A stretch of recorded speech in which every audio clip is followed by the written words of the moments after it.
గణేశాయ నమః. శ్రీ గురుభ్యో నమః. తిరుప్పావై 3వ రోజు పారాయణ. ముందుగా పాశురం.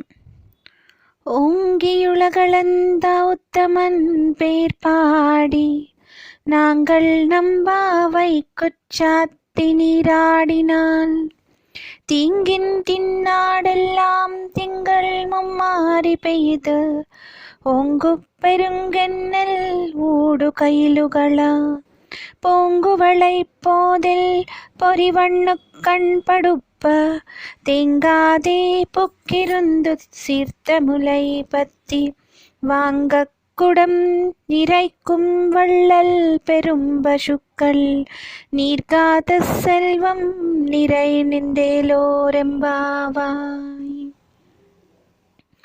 ఈ 3వ పాశురంలో గోపికలు తమ అంతరాంతరాలలో కృష్ణుడి కోసమే వ్రతం చేస్తున్నప్పటికీ బయటికి మాత్రం వర్షం కొరకు, అలాగే నెలకు 3 వానలు కురిసి దేశమంతా పాడి పంటలు సౌభాగ్యాలతో తులతూగాలని కోరుతూ వ్రతం చేస్తున్నామని చెప్తున్నట్లుగా ఉంటుంది. ఇక్కడ ఏమని అంటున్నారు అంటే, ఈ పాశురం యొక్క భావం యథాతథంగా ఏమిటి అంటే, బలిచక్రవర్తి దానం కోసము పెరిగి ముల్లోకాలు కొలిచి దేవతలకిచ్చిన ఆశ్రిత వాత్సల్యం కలిగిన పరమాత్మ నామాలు పాడుదాం రండి అని అంటున్నారు. కోరిన వారికి లేదనకుండా ఇచ్చే ఉదారుడు మన పరమాత్మ. వ్రతం పేరుతోటి మనం స్నానం చేస్తే నెలకు 3 వానలు కురిసి సమృద్ధిగా పంటలు పండుతాయి. పండిన పొలాల్లో కలువపూలు హాయిగా విచ్చుకుంటాయి, తుమ్మెదలు నిద్రిస్తుంటాయి, చేపలు కదులుతుంటాయి. గోవులు పాలు తీయాలి అని స్థిరంగా చిత్తంతో మనం ప్రయత్నం చేయగానే కుండలు నిండిపోయేలా పాలధారలు స్రవించే పెద్ద పెద్ద గోవులు చాలా ఉండాలి. దేశమంతా శాశ్వతంగా సంపదతో నిండాలి. ఈ లక్ష్యాలు నెరవేర్చమని ఉదారుడుగా వామనమూర్తిగా మారిన పరమాత్మను వేడుకుందాం రండి అంటోంది ఇక్కడ ఆండాళ్ళ తల్లి. సంకల్పం మంచిదైతే తప్పక నెరవేరుతుంది. సత్సంకల్పంతో పరమాత్మను గురించి వ్రతం చేస్తే ఆయనే మన కోరికలను తీరుస్తాడు. ఇది మనకు మన పురాణాలు, ఇతిహాసాలు, వాంగ్మయం చెప్తున్న విషయం. ఎంతోమంది భక్తులు భావించిన సత్యం. అయితే ఈ పాశురం ఓంగియులగళంద ఉత్తమన్ పేర్పాడి అని అన్నారు. అంటే పైకి పెరిగి లోకాలు కొలిచిన పురుషోత్తముని నామాలు కీర్తించాలి అని అంటున్నారు. పైకి పెరిగి అంటే పైకి పెరిగి లోకాలను కొలిచిన అని అన్నారు. అంటే మనకి ముందుగా గుర్తొచ్చేది వామనావతారం, త్రివిక్రమావతారం. ఎందుకు అంటే బలిచక్రవర్తిని పాతాళానికి పంపించి బలిచక్రవర్తి నుంచి దానం తీసుకొని 3 అడుగుల నేలను యాచించి దానం జలం నీటిలో పడగానే అప్పటి వరకు వామనుడుగా మరుగుజ్జుగా ఉన్నవాడు కాస్త ఇంతింతై వటుడింతై అంటూ ఎదిగి భూమండలం అంతా ఆక్రమించి బ్రహ్మలోకము, విష్ణులోకం అన్నిటినీ కూడా తాను చేరుకొని మొత్తం బ్రహ్మాండం అంతా వ్యాపించిపోయి ఒక్క అడుగుతో భూమిని, ఒక్క అడుగుతో ఆకాశాన్ని కొలిచి మరొక్క అడుగును బలి తలపైన మోపి అతన్ని పాతాళానికి పంపించి లోకాలను కాపాడిన వామనమూర్తి త్రివిక్రముడు గుర్తుకొస్తారు. ఇంకా కొంచెం జాగ్రత్తగా ఆలోచించి చూస్తే పైకి పెరగడం అనేది దీపశిఖ లక్షణం. ఎటువైపు పెట్టినా కూడా దీపశిఖ పైకే తిరిగి ఉంటుంది. మనలో కూడా భగవంతుడు ఆకలి క్షుధారూపంలో ఉన్నది అమ్మవారైతే ఆ లోపల వేడి ఏదైతే ఉందో, జఠరాగ్ని ఏదైతే ఉందో అది పరమాత్మ స్వరూపం. ఆ జఠరాగ్ని గనక లేదు అనంటే ఎంత బలవర్ధకమైన ఆహారం తిన్నా ప్రయోజనం శూన్యం. అంతేకాకుండా ఇప్పుడు మనం మంచి భూమి చూసుకుంటాము, చక్కగా పాదులు చేస్తాము, వ్యవసాయానికి అనుగుణంగా చేసుకుంటాము, అన్నీ వేస్తాము. కానీ వర్షం లేకపోతే, ఆ వర్షపు నీళ్లు భూమిలోకి ఇంకకపోతే, అవన్నీ జరగకపోతే పంటలు పండవు. అంతేకాకుండా చంద్రుడి అమృత కిరణాలు గనక పంటల మీద సోకకపోతే వాటిల్లో ఔషధ గుణాలు కూడా రావు. అందుకని ఇవన్నీ పైకి పెరుగుతూ ఉన్న దేవుడిని మనం కీర్తిద్దాము, పురుషోత్తమ నామాలు అంటే ఇవన్నీ కూడా వస్తాయి. అంతేకాకుండా వేదం అనేది ఎప్పుడు మనిషిని పైకి తీసుకెళ్తుంది, అంటే ఆత్మోన్నతి కలిగింపజేస్తుంది. ఆ వేదానికి ఆధారమైన పరమాత్ముడిని కూడా ఇప్పుడు కీర్తించాలి అని చెప్పి, దీనికి ఇలా పరమాత్మ పైకి చూసే పరమాత్మ, పైకి పెరిగే పరమాత్మ అంటే ఎలా ఉంటాడు అనేది భగవద్గీతలో స్వామివారు సెలవిస్తే దాన్ని ఒక అద్భుతమైన కీర్తనగా మనకు అందించారు తొలి పద కవితా పితామహులైన అన్నమయ్య గారు. భూమిలోను జొచ్చి సర్వభూత ప్రాణుల నెల్ల ధీమసానమోచీటి దేవుడ నేను. భూమిలోను జొచ్చి సర్వభూత ప్రాణుల నెల్ల ధీమసానమోచీటి దేవుడ నేను. కామించి సస్యములు కలిగించి చంద్రుడనై తేమల పంచేటి దేవుడ నేను అని ఆనతిచ్చే కృష్ణుడర్జునునితో. అని ఆనతిచ్చే కృష్ణుడర్జునునితో. విని ఆతని భజించు వివేకమా అని ఆనతిచ్చే కృష్ణుడర్జునునితో. ఆ తర్వాత దీపనాగ్నినై జీవదేహముల అన్నములు తీపుల నరగించేటి దేవుడ నేను. ఏ పుననిందరిలోని హృదయములోన నుండు దీపింతు తలపు మరపై దేవుడ నేను అని ఆనతిచ్చే కృష్ణుడర్జునునితో. విని ఆతని భజించు వివేకమా అని ఆనతిచ్చే కృష్ణుడర్జునునితో. అంతేకాదు, వేదములన్నిటి చేత వేదాంతవేత్తలచే ఆదినే నెరగతగిన ఆ దేవుడను. శ్రీదేవితో గూడి శ్రీ వెంకటాద్రి మీద పాదైన దేవుడను భావించ నేను అని ఆనతిచ్చే కృష్ణుడర్జునునితో. విని ఆతని భజించు వివేకమా అని ఆనతిచ్చే కృష్ణుడర్జునునితో. అని ఆనతిచ్చే కృష్ణుడర్జునునితో.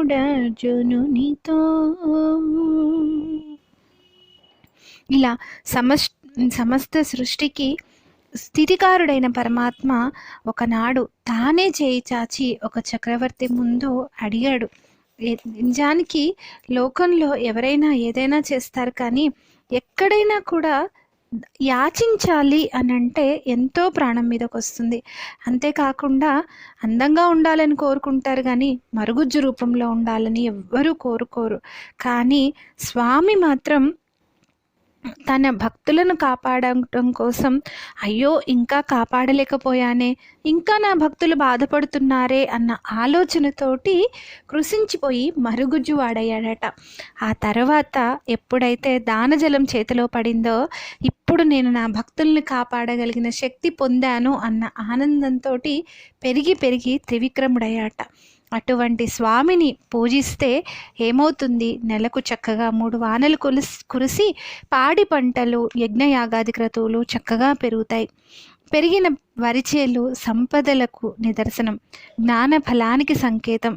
చక్కగా నీరు దొరకడం వల్ల ధాన్యం పుష్టిగా ఉంటుంది. నీరుని బ్రహ్మ పదార్థంగా చాందోగ్యోపనిషత్తు చెబుతూ ఉంది. అందుకని మనం సాధారణంగా జలమని కాకుండా జీవి పొందవలసిన ఫలం, నీటిలో ఉండే చేప ఎప్పుడైతే నీటి నుంచి బయటపడేస్తే మరణిస్తుందో, అలాగే పరమాత్ముడి కృప అనే జలంలో మునిగితేలే మనం ఆ కృపకు దూరం అయితే తట్టుకోలేము. అలాంటి భావన మనం భగవంతుడి పట్ల పెట్టుకోవాలి అని చెప్పకనే చెప్తున్నారు. చక్కగా కలువలోని సుగంధము తేనె అంతా ఆఘ్రాణించిన తుమ్మెద అందులోనే నిద్రపోయినట్టుగా జీవాత్మ హాయిగా ఈ శరీరంలో భౌతికంగా సుఖపడి ఆ తర్వాత ఆత్మజ్ఞానం పొంది విశ్రమించాలి. అలాంటి పంట పొలాలు కావాలి గోపికలకు అని కోరుకుంటూ ఉన్నారు. ఆ తర్వాత ఆవుల నుంచిన కొష్టంలోకి ప్రవేశించి ఆవు పొదుగు నుంచి పాలు తీసే ప్రయత్నం చేయగానే వాటంతటవే భగవంతుడి భక్తి భావనతోటి భగవత్ కైంకర్యంగా అక్కడ పెట్టిన కుండలు నిండిపోయేలాగా పాలధారలను వర్షించేంత గొప్ప ఆవులు కావాలి అని అంటున్నారు. ఆవు గురువర్యులకు ప్రతీక. అంటే మనము శిష్యులమయ్యి మనస వాచ కర్మణ భగవదర్పణం చేసిన మనస్సుతోటి గురువర్యుల వద్దకు వెళ్తే వారు జ్ఞానమనే అమృత ధారను ఆవు పాల పొదుగు నుంచి తనంతట తాను వర్షించినట్లుగా మన మీద వర్షింపచేస్తారు. తద్వారా ఆ ఆచార్యుల కరుణకు పాత్రులమైన మనము భగవంతుణ్ణి చేరుకోగలుగుతాము. అలాంటి ఆచార్యులు కావాలి అని జ్ఞాపదేశంగా చెబుతూ ఉన్నారు. ఆ తర్వాత ఎంతో ఇలా ఎన్నెన్నో అద్భుతాలకు నెలవు ఈ పాశురం.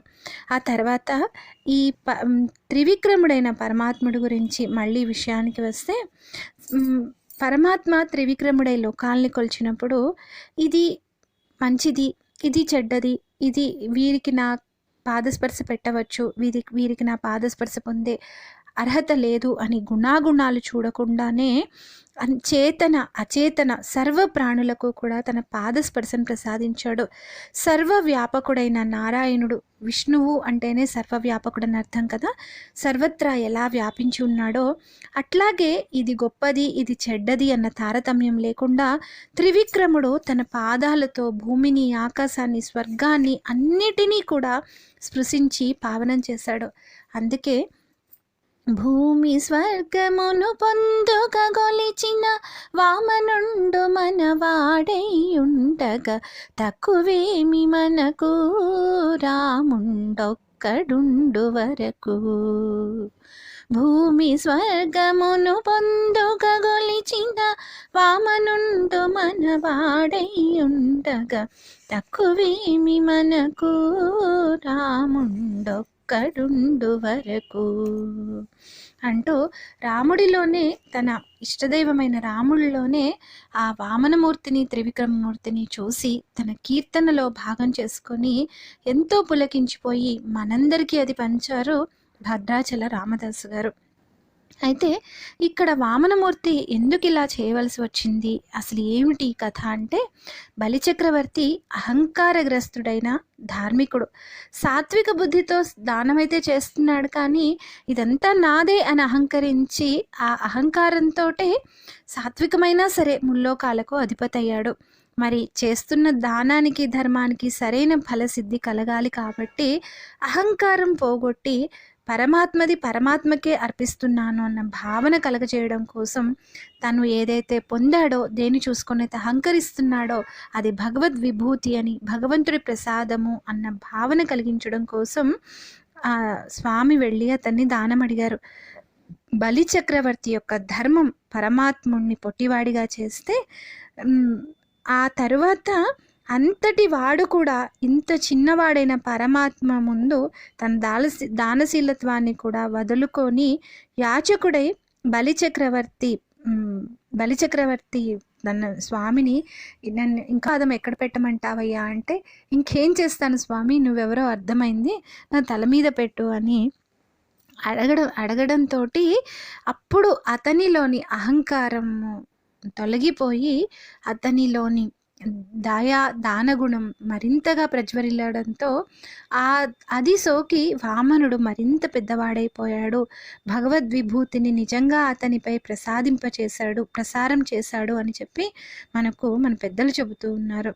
వామనుడు అహంకార మమకారాలను స్వయంగా యాచించి బలిచక్రవర్తి నుంచి తొలగించి అతనికి మోక్షధామాన్ని ప్రసాదించిన మహానుభావుడు. పాండవదూతగా రాయబారం, అర్జునునికి సారథ్యం, ద్రౌపదికి మానరక్షణ, ఇలా ఎన్నో చేసిన భక్త సులభుడు శ్రీకృష్ణుడు. అందుకే వామనుడికి శ్రీకృష్ణుడికి దగ్గర పోలికలు ఉన్నాయి అని మన పెద్దలు చెబుతూ ఉన్నారు. అంతేకాకుండా ఈ ఈ మనకు దశావతారాలు ఎప్పుడూ కూడా లోకంలో మన సనాతన భారతీయ సంప్రదాయంలో దశావతారాలకు ఎంతో ప్రాధాన్యత ఉంది. అందులో ఎవరైనా సరే మామూలుగా కూడా లోకంలో చాలా తక్కువ స్థాయి నుంచి కొంచెం కొంచెం ఎదుగుతూ స్వయం కృషితోటి ఎదుగుతూ ఉంటే ఇంతింతై వటుడింతై అన్నట్లుగా ఎదిగిపోయావు అని చెప్పి వామనమూర్తితో పోలుస్తూ ఉంటారు. ఆ వామనమూర్తి పల్లెయులు పాడుకునే జానపదాల దగ్గర నుంచి గొప్ప గొప్ప సంగీత కచేరీలు చేసే మహానుభావులు పాడే పాటల వరకు వామనుడి గురించి ఎన్నో పాటలు ఉన్నాయి.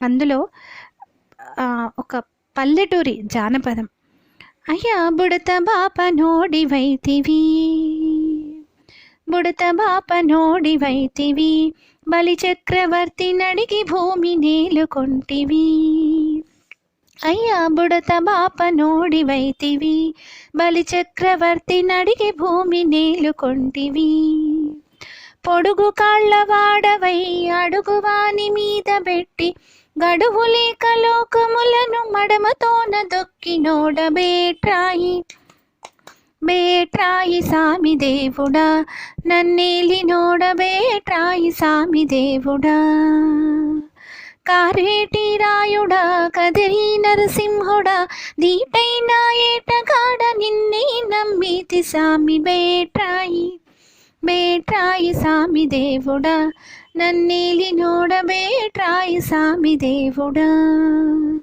అంటూ మట్టి తొక్కుకునే ఒక పామరుడైన భక్తుడు కూడా ఎంతో అద్భుతంగా తన కీర్తనలో తన పల్లె పదంలో ఆ స్వామి గురించి వర్ణించారు.